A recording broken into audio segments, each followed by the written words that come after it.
Hi, I'm Mark Kuban. I'm Jackie Keast, and welcome to On the Tools. Every Wednesday, You mean hump day? we talk about what we've been watching, reading, listening to, and scrolling through. We're self-appointed experts on content Because that's the real job. and making each other laugh. But that's what we do mostly during 9 to 5. Welcome to On the Tools. Welcome.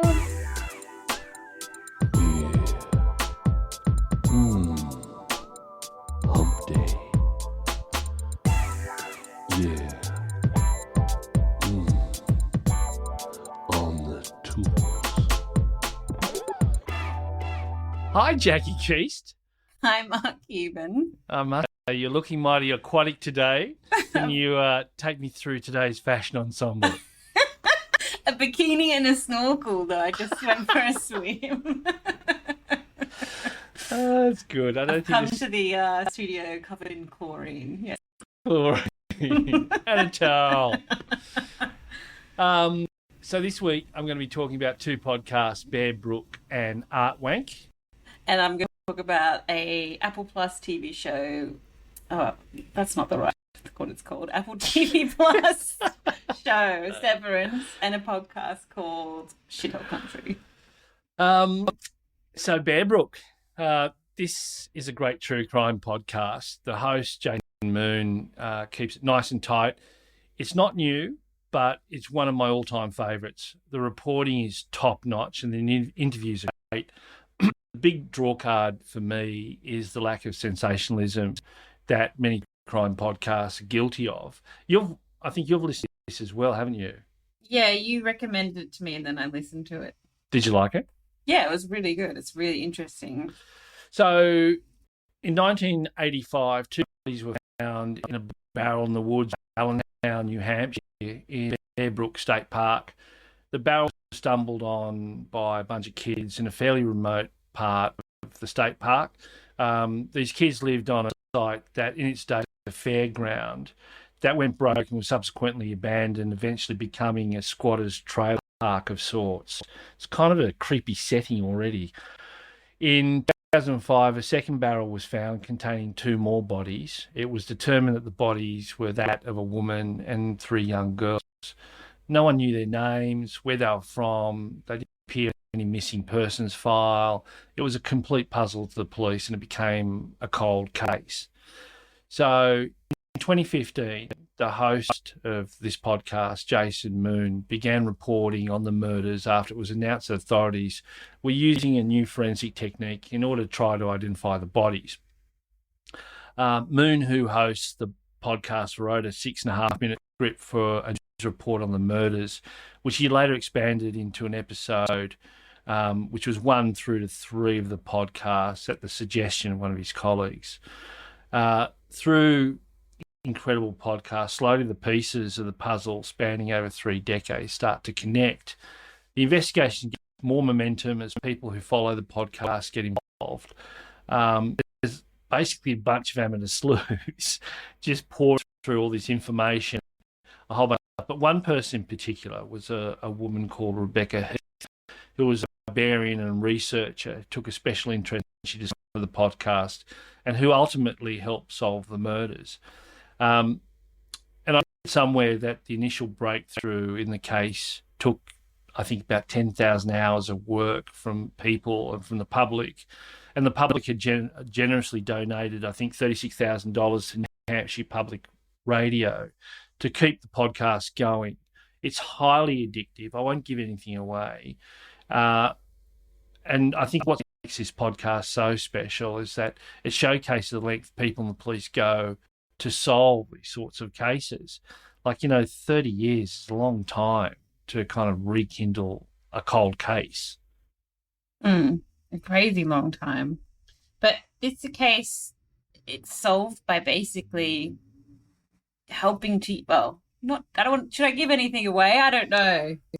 I don't think you can give anything away. I think it's just a case of, I think what's so fascinating about this particular podcast is that the science behind DNA sequencing, and I think how it evolved. So no longer was it that if, for example, you left your DNA on something and your DNA was on file, then they could match it.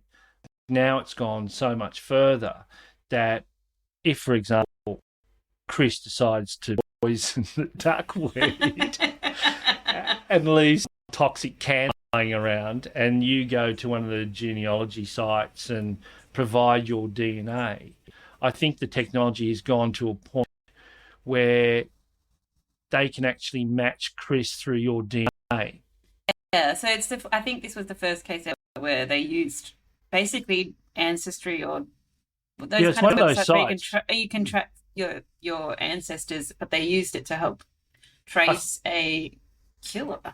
Which was interesting because, like, I didn't think they kind of sold. Well, they don't sell. I don't know if they sell the DNA, but they certainly share that information.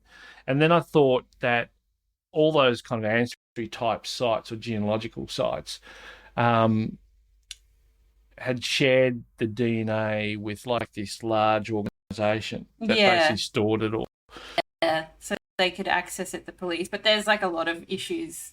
I've read a New Yorker article about one of the women that was involved in kind of helping police solve crimes using those websites. And there's a lot of issues with anonymity, privacy and stuff like that with DNA being shared, because even if, say, one of our third cousins decided to search for their ancestors on ancestry.com, people would be able to find our DNA through that. That you don't need to, I don't need to, no one in my direct family needs to have done that for my DNA to be worked out kind of through those websites. So, yeah. Well, we have nothing to hide. Well, hopefully. And what have you got? So I've been watching Severance on Apple TV Plus, and I guess like this is one of my shows of 2021. I don't think I'm alone in that. It was nominated for 14 Emmys. It's a little bit slow to start, but the last episode was so tense and it ended on such a cliffhanger. Like I was literally on the my couch and screaming at the TV and like sweating. The whole show I just felt on edge, and it ends at such a point that it's like, where is the next season? I need it now. But Severance is somewhere between psychological thriller and sci-fi with a dose of comedy. It's created by Dan Erickson, directed by Ben Stiller and Eva McArdle. And the conceit of the show is the most extreme version of work-life balance you can imagine. So essentially we follow these people who work for a mysterious company known as Lumen, and these people have chosen to undergo a brain procedure to mentally sever their work selves, known as innies, from their personal selves, known as outies. Just like belly buttons. So the idea is that your innie goes to work for you and you don't remember what they do. You don't remember your colleagues. You don't remember anything about the experience of work. You just go down the elevator and your brain severs. You don't remember the next 8 hours. You just come to in the elevator going up, heading back to reception and out to your car. And on the flip side, the innie, they never leave work. Like their day starts when they come down the elevator and ends when they go up again. And I think that happens to me when I go clubbing with you. I'm going to black out for the next 8 hours. Can't remember anything of that night. But you realise these innies, they're basically indentured slaves. Like, not only that, they're working in the most terrible office imaginable. It's grey, it's windowless, they're doing a form of data processing. Like, they and we, the audience, have no idea what their work is actually for. They're sorting these numbers into buckets, and when they achieve their arbitrary goals, of which they have no idea of how they assist the business, they are rewarded with inane things like a melon to eat, or finger traps, you know, those little things you stick your fingers in both ends and then you can't get them out, or like a caricature of themselves. Hang on. Why are they given a finger trap? What, just for as fun? a reward? Yeah, like, you did a good job. I mean, they don't ever leave work. They don't get paid, so they just need something. Or if they meet their quota as a team, they can have what is called a waffle party. Was it depressing? It sounds horrible. It's so interesting. It's a sci-fi. It's so interesting.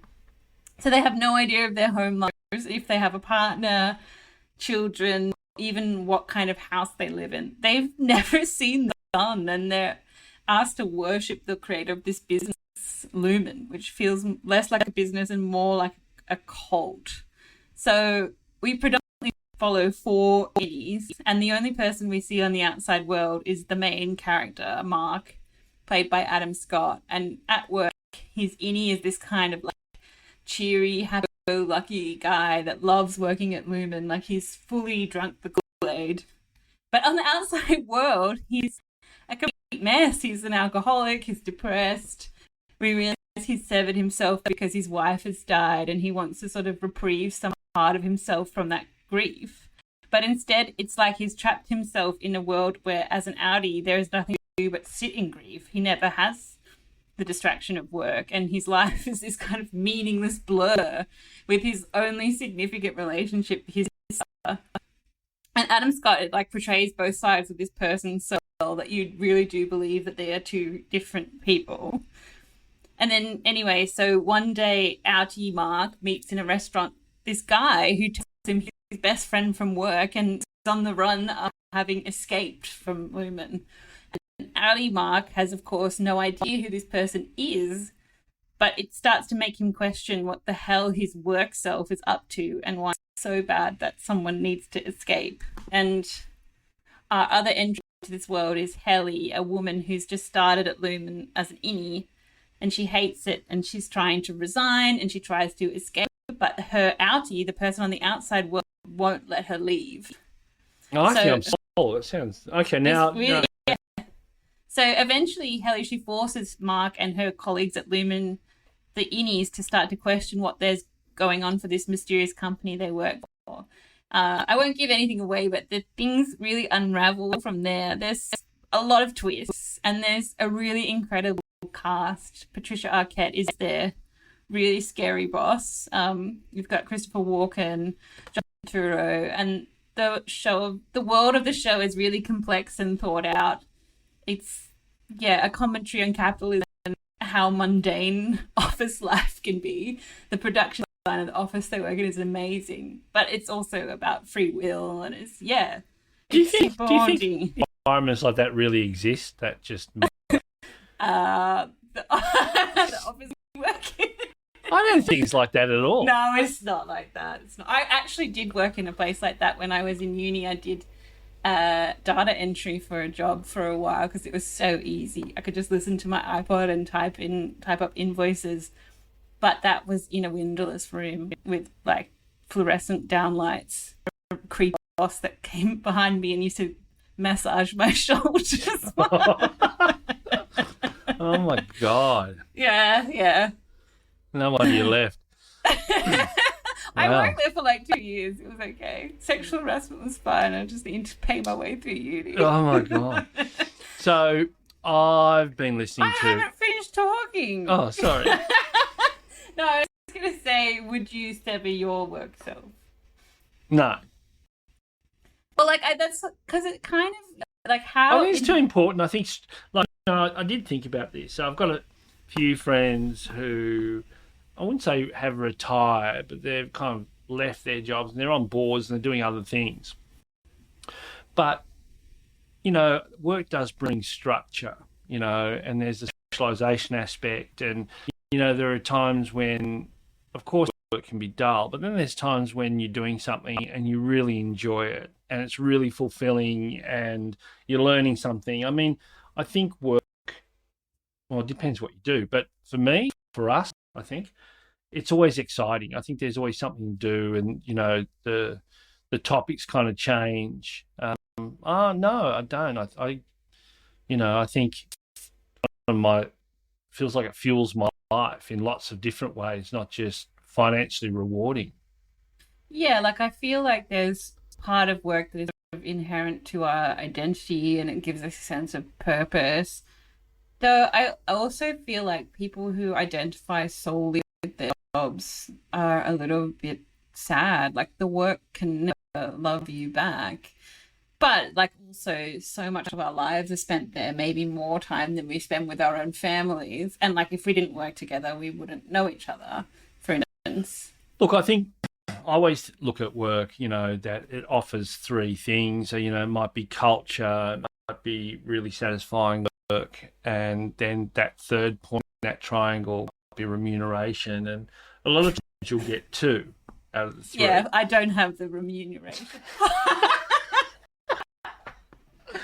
But anyway, so, and I think some people just maybe don't have the culture, maybe the work's not rewarding, but they get paid a hell of a lot of money and it keeps them there. And, and I would hate to be in that situation. How do you get the golden triangle? The trapped. I think you have to create it yourself. And you'll enjoy yourself, but all your underlings won't. That's all right. No. So I've been listening to a podcast called Art-Wank. I really love this podcast. I absolutely love art. Are you an art wanker? An art wanker? No, I don't think I'm an art wanker. Maybe I can be. I don't know. But my mother and grandmother both with oils, so the smell of linseed oil and oil paints is very comforting to me. Because they were both migrant women, all of the paintings were conceptually the same. What do you mean? They all looked the same. It was just like... What does it have to do with them being migrant women? I think they were homesick and they were... So they just painting pictures of the old country. Landscapes of Europe. And but maybe that's what creative endeavours are. Doing the same thing over and over again. I think it's true for directors. Quentin Tarantino is a good case in point. I know he's a filmmaker, but his stuff is kind of the same formula. It's a Tarantino movie. Well, you do, right? Minutes. And I think a lot of the directors are like that they make the same film over and refine it, or, I'm trying to think who did the British director who did... I don't remember the film now. But anyway, his stuff is always the same. He was married to Madonna. What was his name? Oh, Guy Ritchie. Yeah, he's got the same formula himself, right? It's always kind of like the same thing, but different. So, of course, I was never really a fan of my mother's or grandmother's work. However, I do think my appreciation for art started with my art teacher, Phil Trick. He just had a way of teaching which didn't feel like you were being taught. And his other attributes among the other boring desert boot wearing teachers was that he had this mysterious demeanour, a great beard, rode motorcycles, silent. So he was a cool teacher. He was a cool teacher, but my interest really perked up when I discovered a little side project of his, which was him designing a motorbike set for his motorbike that was in the shape of a woman's torso. Oh my God. Come on, at 14, that was fine art in my humble opinion. Had you ever seen a woman's torso at that time? Only my mother's. Right. Come on, it was good. Anyway, I digress. Art-Wank is a really cute podcast for anyone interested in art or who's working within the arts community. It's hosted by two very comical artists, Fiona Verity and Julie Nicholson. They sort of remind me of us, Jackie Keast. They're a little, they're a little tongue in cheek, and listening to them makes me want to invite them over to dinner, or maybe they should be invited to join the Negroni Club. They're fun and curious. The podcast is them interviewing artists, curators, gallery owners, teachers, and other creatives. And the banter is very, very funny. They're clever, and they digress often. So it's not just art. And normally the subject they're interviewing kind of joins in and knows who they are. The podcast I listened to most recently was EP 112, where they interviewed Tara Axford, who is a mixed media artist. But I was interested in her because she not only was a mixed media artist, and I kind of like her work. She collects things that she finds and creates them into artwork. But she was also, I think, for 25 years, had a 25-year career as art director for the Good Weekend magazine. anyway, they start this particular podcast while eating, and the sounds of them masticating is purely revolting.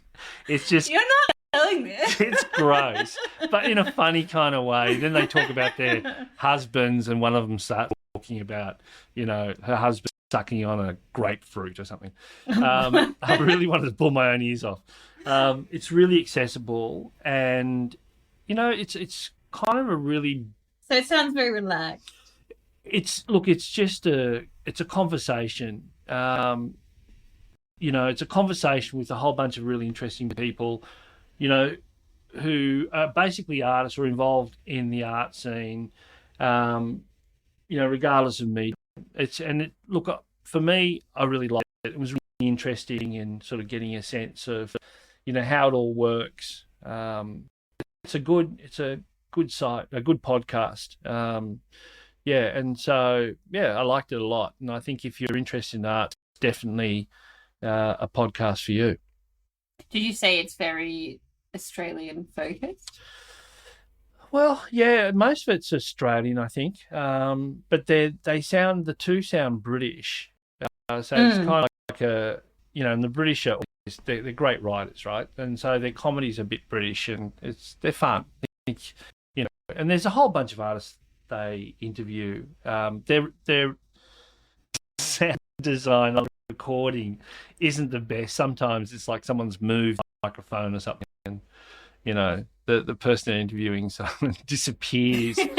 But it's good, and like I said, I think it's just that whole art scene. Even though I like art, I don't really understand the industry or the sector, and so they talk to a lot of people, and it's quite fascinating. So it's art-wank. Art-wank. Art-wank. All you need are headphones, remote control, long tools.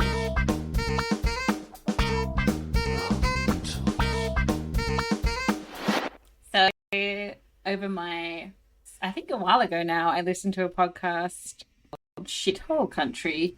I saw that it appeared on a few best of lists last year, including in Time magazine and in Vulture. So SHole Country is I just really enjoy saying that. Is an audio memoir of a Ghanaian American woman, and she records under a pseudonym under the name Afia. I won't give it away, but she uses a pseudonym because it becomes clear as the episodes progress when she reveals an aspect of her identity that impacts the rest of the story. So the title of the podcast is a reference to Donald Trump, who called African countries, as well as Haiti and El Salvador, shitholes back in 2018, when he also reportedly asked why the US can get more immigrants from Norway. Donald Trump is a bit because they think America's a shithole. So Afia is 30. She's born in New York and she lives in San Francisco. And we follow her as she goes on a 2018 trip to visit her parents in Ghana. So after moving to the US in the 70s, her parents moved back to Ghana in 2014. And they now want Afia to move back too. So much of the podcast is her kind of grappling with this idea, like her life in America is all she's ever known. But at the same time in America, she's recently lost her job as a copywriter. Prior to she's living this really precarious freelance life. She's on unemployment benefits. They're about to run out. She can't afford healthcare or rent. San Fran is America's most expensive city. In Ghana... Is it more expensive than New York? I believe so. You can fact check me. I don't remember if I fact checked. All our American listeners, you're a liar. In Ghana, her parents are offering her a free apartment in a complex they developed. Her parents, they've hustled in the US. They've returned to Ghana with money, and we follow Afia. She goes to an opera. She goes to a polo match. Like, she's living the high life, and Ghana's economy is sort of on an upswing. It's one of the fastest growing in the world. And so Afia kind of has this realization America, I'm a nobody, but in Ghana, I'm somebody. So which country offers the better life? Like, which is the shithole country? So anyway, we travel around with Afia, sit with her. She talks to her about why she moved to America. We go out cooking with her. We go back to America. When we listen to her, she questions what she should do. So as you can kind of imagine, the podcast deals with the way we perceive and characterize countries and kind of place them into hierarchies. Like, what does a developing country actually mean? And is the US really the promised land, the developed nation to which all other nations should aspire to? And it takes on this idea that countries in Africa are seen, even by progressives, as poverty-stricken, struggling places that offer little. But I think beyond this, the show is also about identity and Afia coming to terms with who she is. And in fact, I think it ties back to that idea of vertical and horizontal identity, which we talked about back in episode 3, where I talked about the book Far from the Tree. So like there's identities that we inherit from our parents, and then there's those that are just ours, our own. So this like includes the struggles faced by children of immigrants. We might not like your mum's painting, for instance, of Europe, but like that idea of having. I mean, how many mountains can you paint? But like this idea of having 2 feet in 2 places at once, but never feeling whole in either. Like Afia doesn't quite feel that she identifies completely with other Black Americans, but she feels so enmeshed with American culture that she doesn't really feel she fits in easily in Ghana either. Like she says, she feels like an imposter when she goes. It's an interesting thing. Like I'm first generation Australian. My parents migrated from Czechoslovakia. Culturally, I've sort of fallen in between the two cultures. Like I love Australia, but that Czech culture and tradition doesn't really resonate. And some of the kind of traditions in Australia don't really resonate with me either. I respect both of them, of course. I hate Vegemite though. That's just shit. What about pavlova? I love a pav. The Czechs love a pav. They've got a pav dish themselves. So what is this with Australians thinking they had invented pav and then every country seems to have it? Yeah, they do. I do like the Anzac biscuit as well. I mean, Anzac biscuit is good. So Milo is also good. Yeah, Milo's delicious. Milo on ice cream is an Australian national. But this podcast, I guess it stood out to me because of its format. Like I don't remember hearing a memoir in a podcast before, and when I say memoir, it's not a book. Like there are recordings of interviews or chats that Afia has made during her trip that are included in this, and we also hear her reflections on like those conversations. But we also hear these weird tangents that are kind of like her thoughts, and it's kind of poetic. It's really beautiful and uses sound really well. It's super well produced. And I really like the theme song, which is clearly vital in podcasting. And one more time, what was it called? Shithole Country. Hugh is going to have kittens. But I know there's art wank and shithole country. This podcast is rated R. Rated R. But if you want to search for it, I think you have to use asterisk, at least Apple. So you have to type S *** whole country. Well, that's it from me, Jackie Keast. That's it from me too. See you next hump day. See you next hump day. I wear more than a towel. Okay. Bye. Bye.